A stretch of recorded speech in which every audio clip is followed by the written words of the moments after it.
Hey everybody, welcome to Art of Eli, Speak on a Comics. Today I am with a close friend of mine, somebody who I was blessed to know through doing some storyboard projects back in 2012. Yeah, it's been about 10 years. Yeah. A long time ago.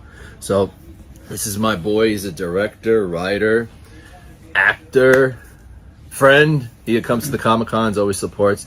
Blake Z. You want to tell the audience a little bit about yourself, Blake? Yeah, sure. My name is Blake Zawatsky. I'm a director, writer. I've done some voice acting. I also I've done some teaching as well as a business owner. So wear many hats in this life. Yeah, artists usually do. Yes, that's awesome. But that's me in a nutshell. I've done directed shorts, some features, produced some stuff, and we've worked together. On some other projects down the pike. Can't talk about it right One now. day, hopefully soon. Keep us in your thoughts and prayers, people. So before we were talking to Jose about how we met. So I'll let you say how me and you met. Moons ago. It was we were at Slam Dance Film Festival in 2012, I believe. Yeah. And we were at the I think it was the intro party or whatever it was, and we were networking and whatever. Yep. And what happened was, hey, where are you from? And he's like, Jersey. I was like, no kidding, I'm from Jersey too. And then we went from there, and I'm like, oh yeah, let's collaborate. Oh, we don't have to be so far. And we were in Utah. Yeah, I remember the plane. I don't know how the plane ride affected you. Utah, I felt like the worst headache because we were up in the mountains. I felt it bad. Some old lady actually held my hand because I was like feeling like she gave me gum. Oh my God, it was horrible. I never felt that before, And she goes, don't worry. She was really sweet. She goes, don't worry. Even football players and basketball players that come out to Utah feel the same thing. And I was like, thank you. It's good saying you're not a wimp. I promise. God bless you, whoever that was. A nice compliment. She thought you were a football player. I guess so. I don't know. Maybe. But 2012, I was working on storyboards for Ghoul. I'm actually going to be talking to him soon. My boy Gregory Wilson. Nice. So I was doing I did storyboards for that film. That's why I worked storyboards and concept design for Blake here. But it was pretty cool. I had all this stuff out. He saw my artwork, and that's kind of how we connected. But he's a big fan of many things pop culture. We had a whole hour conversation, which we should have recorded most of it. We can reiterate it. Yeah, about comic books and about voice actors and all that, cartoons and pure thoughts and all that stuff. So we'll get into that. So what got you into wanting to direct and write? Well, I've always been a fan of filmmaking, and when I was a kid, my father always used to have me on his knee, and we used to watch old movies. That's awesome. Yeah, so that's where the love of filmmaking started, and in a nutshell. What was one of the first movies you remember watching? I used to watch a lot of old, classics. John Wayne. Also, I'll go Cannibal Run. Oh wow! Yeah, my dad was just telling me about that movie recently. Oh, dude, it's a great movie. It's not politically correct, but it's no, I gotta watch but, it. Yeah, but it's funny. And it has Jamie Farr in it, Burt Reynolds, Dom DeLuise, the Rat Pack is in it. Was it a remake? Was it a remake of an older movie? No. It wasn't a remake. I don't believe. Okay. Don't quote me on that. No. Don't worry. Here, we're not perfect. I mean, I make mistakes all the time. But it's got a lot of jokes in it, what is it? Sammy Davis Jr. and Dean Martin are dressed like priests, and just let the humor go from there. I gotcha. And it's basically it's an illegal race from I believe it's Connecticut to California, and they're all dressed up to different ways, and different disguises, and they avoid the authorities, and there's a lot of humor in it. You know what? Is it kind of like Mad World or something called that? Maybe, yeah. Or Gumball Rally, if you ever saw that. Yeah, those chase movies or the race movies, and Wacky Races and Hanna-Barbera. Oh, yeah, wow. I love Wacky Races. So think of not age-appropriate Wacky Races. There you go. Don't worry, we'll put up some clips for the Wacky Races, and I'll put up 1 or 2 clips for the Cannibal Run. Yeah, or another one was Smokey and the Bandit. Okay. I still love Smokey and the Bandit to this day. Yeah. It's a great movie. Who was the actor of that? Same Burt guy in the Reynolds, other one, Burt Reynolds. Burt Reynolds, and was he Magnum PI? No, that was Tom Selleck. Oh, see, yeah, see, mustaches do me off. I know. I don't. I used to have one many moons ago, but the fire department had to shave it off.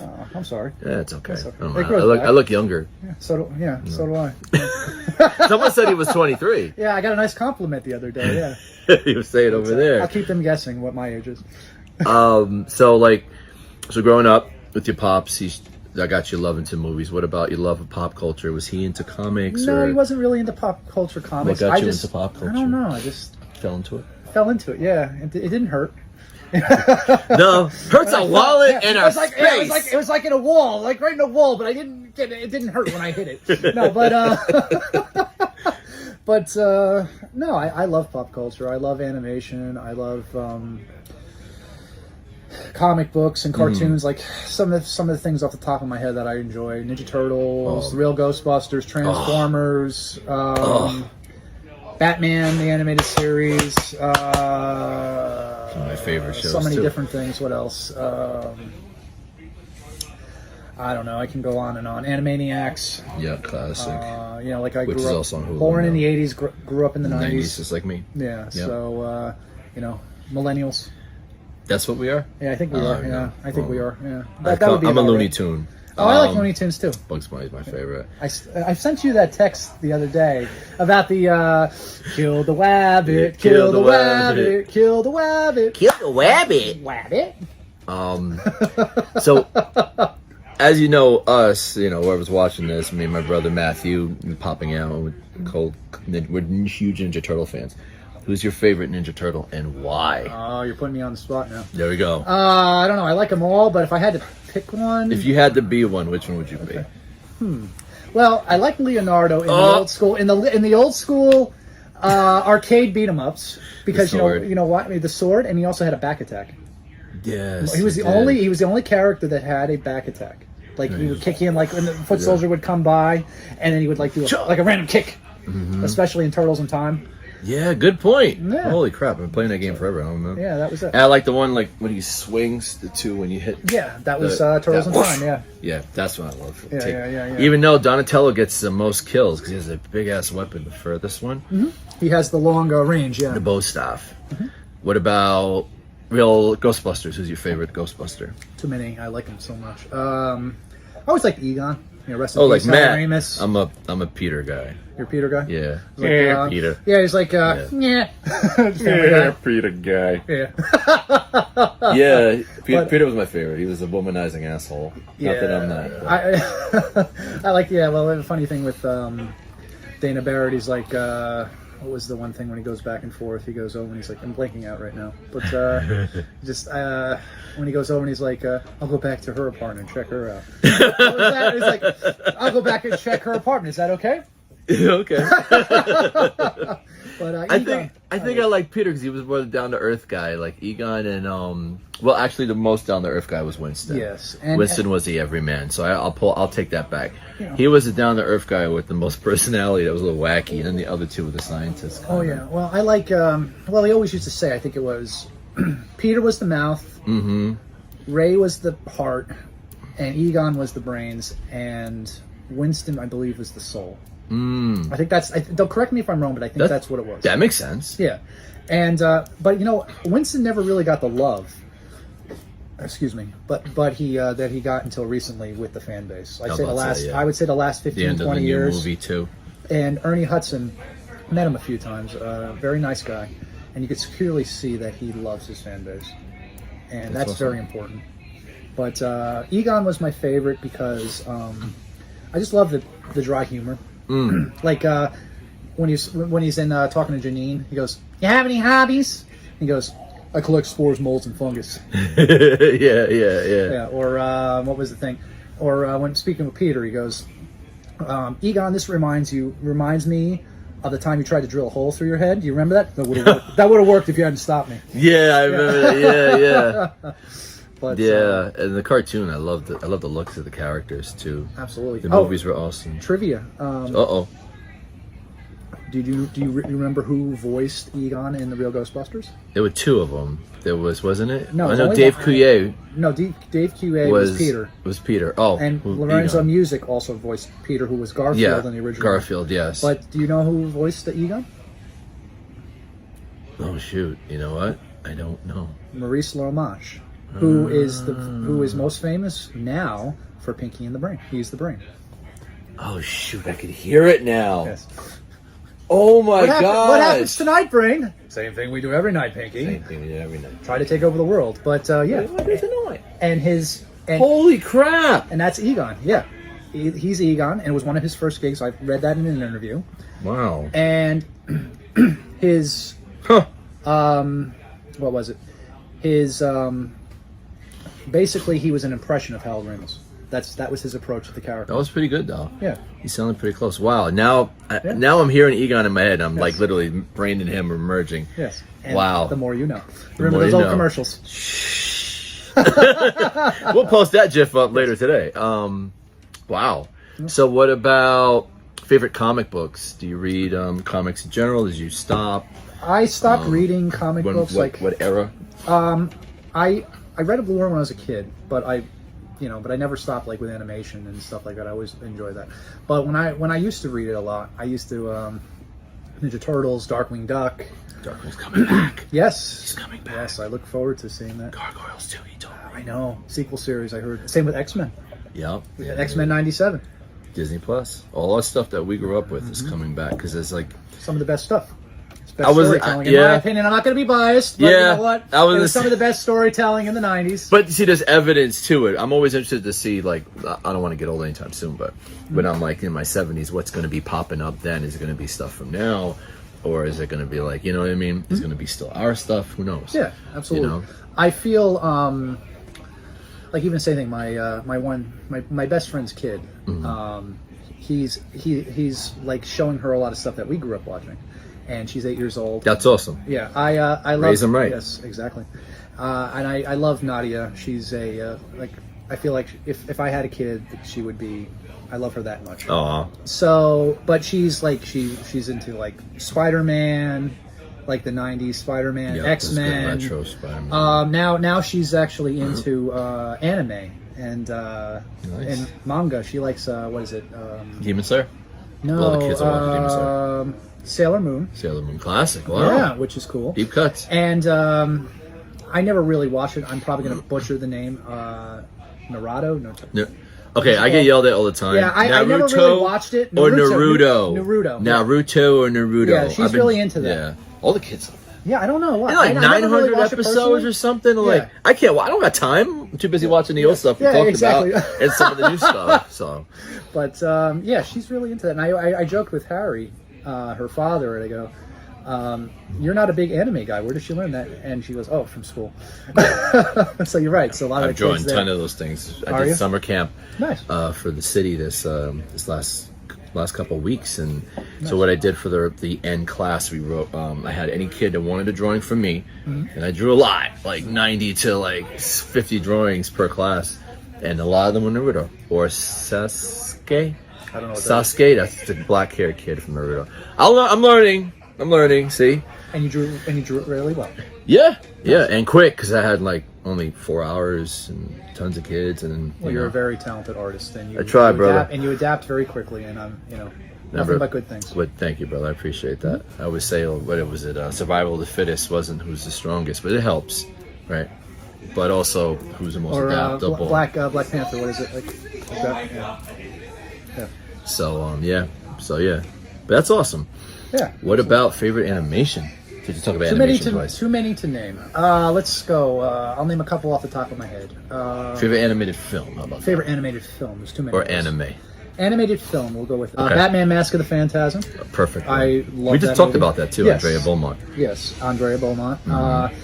I think, in my opinion, and like I said, I might be throwing some bad comments or whatever disputes. Ooh, I'm sorry. I apologize in advance. Yeah. But It's my first personal favorite Batman movie in general. Yeah, like live action, anime, whatever. Me too, 100%. Two people. Yeah. People ask me who's my favorite Batman. Kevin Conroy. And yes. I got to meet him, and he was a sweetheart. Yes, he was a really nice guy. I met him too. About 10 years ago, I met him. He had 2 firefighter family members, and he had an art teacher sister. We were talking for like 10 minutes. Nice. There was like a couple hundred people down.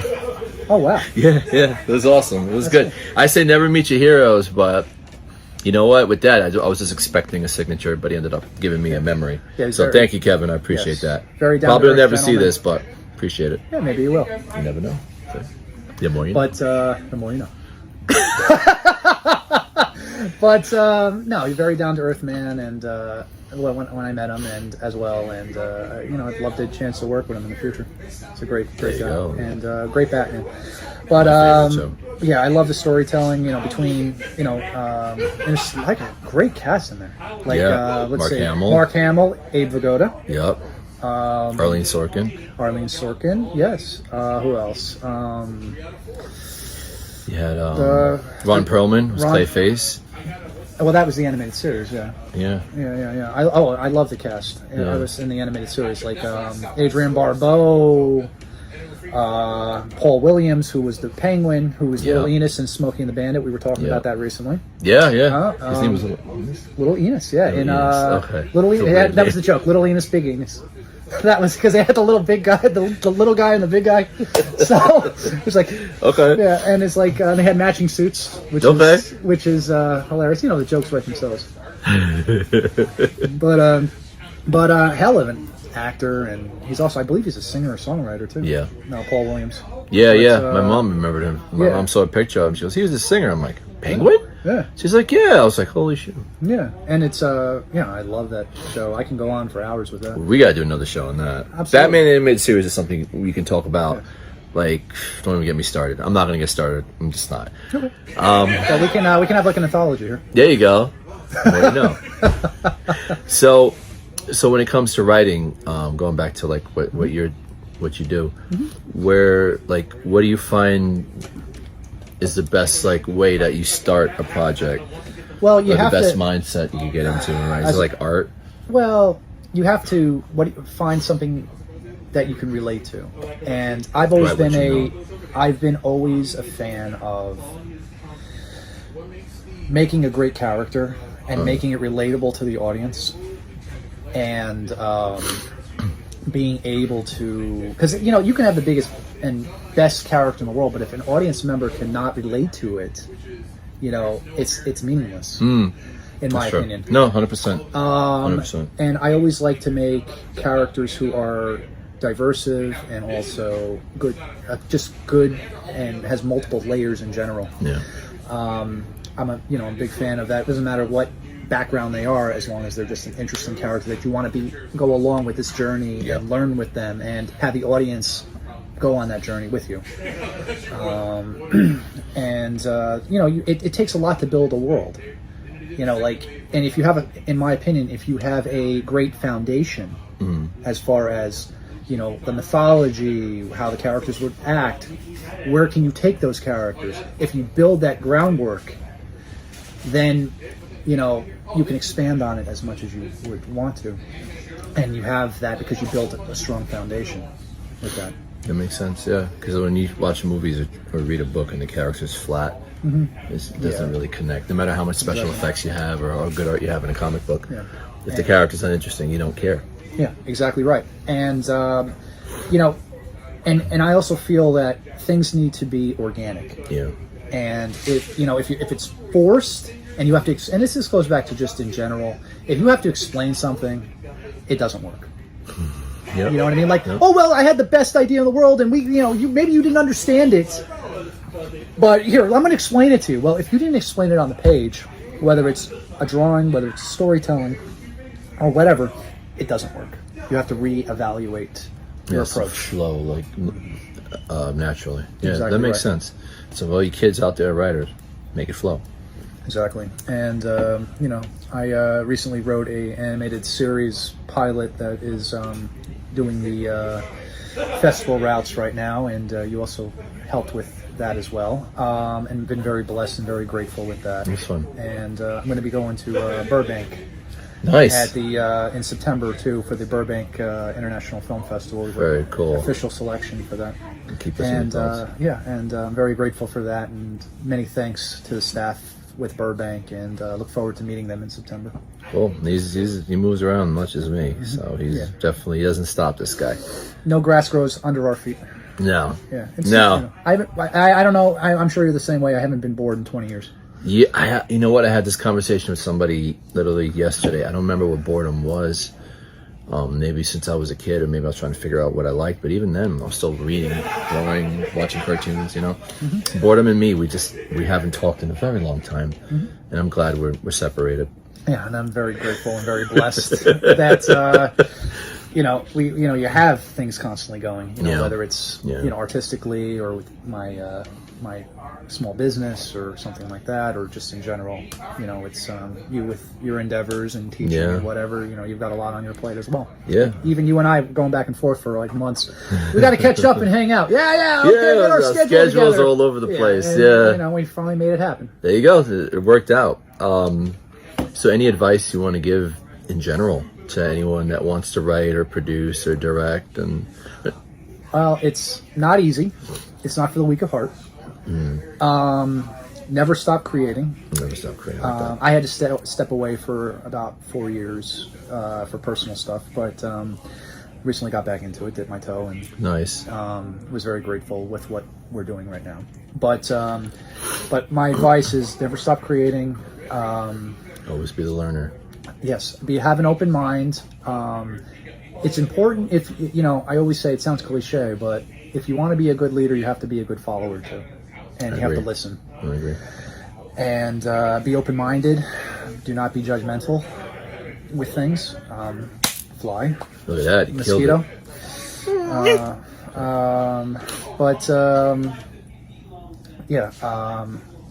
Have a positive attitude. Be on time. Is a big thing. Be ready to work, and stand up for what you believe in, but also be able to compromise and listen to other people's perspectives if it presents itself. It sounds like a lot of teamwork in it. Teamwork is very important. And being a writer and being a director are probably like almost two different parts of the playing field, right? Because writing, you're by yourself. Directing, you're dealing with other people. You have to have many hats. It's a good balance there. Yeah, and you got to be able to multitask, just in general, and also just, like I said, be open-minded. That's a big thing, and be able to be a people person and talk to people. That's important. Yeah. So, what is your advice? My advice, everything you said, but like if you love something, I tell my students this, put your all into it, and it could always change. Like, he's not just a writer; he does a million things. I'm not just an artist; I do a million things art-wise. Just really hold on to that what you love, and you never know where it's going to branch out, where it's going to take you, but always have that focus on this is who I am. That self-awareness too is really important. I want to be an artist, but open-mindedness. So I'm an artist, but I can do a million things with my art. I'm a writer, but I don't just have to write one thing.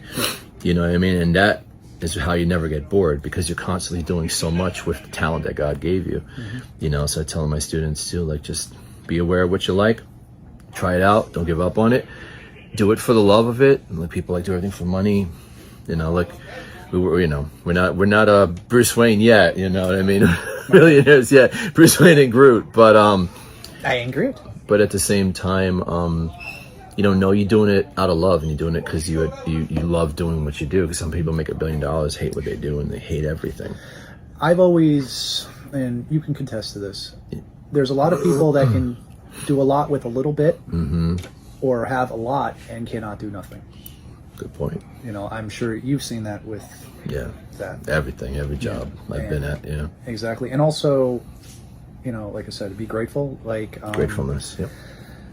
Like I said, me coming back into dipping my toe back in, I'm very grateful for the opportunities, potential opportunities and things that are going there. And that's one thing I can say with a lot of people as well. Be grateful. Be grateful. And, you know, and yeah, that's the best advice I can give. And, you know, I'm sure I can do more, but that's off the top of my head. There you go. And also, too, we haven't really eaten today, so. No, I haven't really eaten today yet. Fine. Not that I need I had coffee, though, but that was good. Me too. Yeah, thanks to him, I had my yes, coffee. I brought to you by Wawa. Yes. But, I bring you gifts. I appreciate it. Play it forward. I'll get your coffee next. Yeah, but next time. But we definitely appreciate you coming, you know. And any last... Oh, actually, where can people find you? I don't know. I have Facebook. I also have a website, BlakeSawatsky.com, and also I know everybody keeps telling me I should have Instagram, but I'm not a. I know I should. Everybody keeps telling me that. Like I go to like networking events. Yeah. I'm learning that stuff now. Yeah, a lot of people keep telling me like you got to. I got TikTok. It's on the gram or the TikTok or whatever, and I'm like, I don't know. It's a lot of work. It is. It is. And I got a lot going on. I got to figure out, it's not that I'm not grateful, but it's just, I got to dedicate the time, and you need a full-time job, just social media. It really is. This video is going to take me maybe an hour or two to edit if I want to put clips and stuff. So it is. It's a lot of work, and I'm not even like a pro at it. I'm just learning. So. What editing software do you use? The iMovie. Hey, that works. It's on there. Yeah. So it works. It works. Absolutely. So yeah, it's again, everything's a lot of work. You got to show up, like he said, and show up and put in the work. That's really what it comes down to do anything in this life that's worth doing. Yeah, be personable, have a sense of humor, make people laugh, and try not to take things too seriously at times. No, what did Bugs Bunny say? If you take life too seriously, you never get out alive. Yes. I like that saying. Besides, kill the rabbit. Kill the rabbit. Kill the rabbit. So on that note, any final word? Till next time, because you will be back. Yeah, I'll be back if you would like me back. Thank you for no problem. Thanks for coming. Yeah, and thank you for having me. And on that note, everyone, stay encouraged, and we'll talk to you soon. Yes. Take care. Bye. Well, like the man says, don't take life too seriously. You'll never get out of it alive.